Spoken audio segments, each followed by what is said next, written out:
Thellohet edhe më tej betejë e Merobazës, dikur ushtari bindur i Sali Berishës, i dëbuar prej këtij të fundit për shkak të pazareve dhe benefiteve apo milionave që kërkonte dhe më pas i strehuar në gjirin e Edi Ramës. Me sa duket edhe me kryeministrin Edi Rama, historia e dashurisë së Meros ka përfunduar. Lufta është e hapur dhe gjithçka ka filluar pas arrestimit të Erion Veliajt nga Spaku. Merobaze vazhdon të mashtrojë publikisht për disa javë dhe ende nuk ka nxjerrë dokumentin që ka akuzuar prokurorin Olz Dado. Gjithashtu, mashtrimi i tij i përsëritur është se Erion Veliaj është mbajtur në burg pa akuzë. Në fakt, jo vetëm akuzë, por tashmë është të çuar çështja për gjykim, por ka edhe një fraksion të një dosje tjetër hetimore dhe ka të paktën 13 akuza, nuk është marrë pa akuzë. Por ta lëmë një anë këtë dhe t'i kthehemi betejës që ka filluar me kryeministrin Edi Rama. Në një nga këto lajthitjet e tij të përmbrëmshme, Merobazë shkruan se tani kemi një republik prokurorësh me politikanë të korruptuar, që u kanë dorëzuar Republikën nga frika e së ardhmes së tyre prokurorëve dhe për këtë është bërë edhe zhvlerësimi i votës së qytetarëve. Kryeministri ka dalë dhe ka thënë disa herë se është ai njeriu që ka kërkuar, ideuar dhe mbështetur reformën në drejtësi. Përkundrazi e mbështet në çdo dalje të tij dhe thotë se do të mbajë distancë nga drejtësia dhe nuk do të marrë askënd në mbrojtje. Drejtësia të bëjë punën e saj me gjithë kritikat që ka kryeministri. Pra, kryeministri thotë, reformën në drejtësi e bëra unë, shumicën e votave e kisha unë, ideja ishte e imja, mbështetjen e kam unë. Kush është politikani i korruptuar që u ka dorëzuar Republikën kushtetuese prokurorëve për të ardhmen e tij?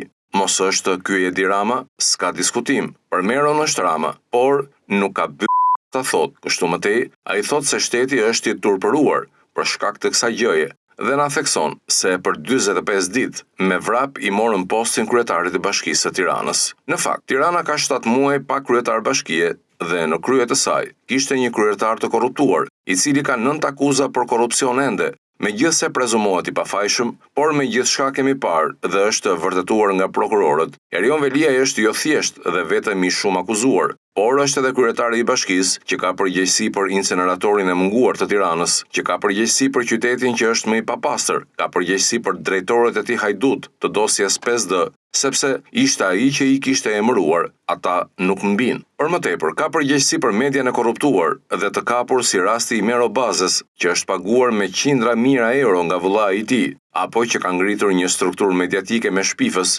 mashtrues dhe sharlatan, të cilët nga barkëqir dhe bregrisur dje janë kthyer në miliarder sot. Tashmë, Mero duket se strehën e fundit të maskarallëkut të tij e ka pasur në sqetullën e Zdromsit, të kryebashkiakut të burgosur, dhe ka filluar të dalë hapur dhe përballë kryeministrit Rama, të cilin e ka akuzuar se është ai që e ka arrestuar kryetarin e bashkisë dhe tani Mero na thot se ja rrëmben edhe postin e kryetarit. Në fakt, ishte po Edi Rama që e shkarkoi, është po Edi Rama që Merobaze i thot i korruptuar, që ka bërë reformën në drejtësi dhe është po Edi Rama që e ka dorëzuar sipas Meros Republikën kushtetuese në dorë të prokurorëve, të cilët në fakt nuk duhet të akuzonin Erion Veliajin, por me që është i zgjedhur me vota nga populli dhe është i korruptuar dhe i shumë akuzuar nga Spaku me 13 akuza, dhe këto nuk duhet të ekzistonin dhe duhet të ndiqej i lirë, të vazhdonte të qëndronte në zyrë, të bënte qefin e tij se me që ka marrë shumë vota dhe është në krye të bashkisë,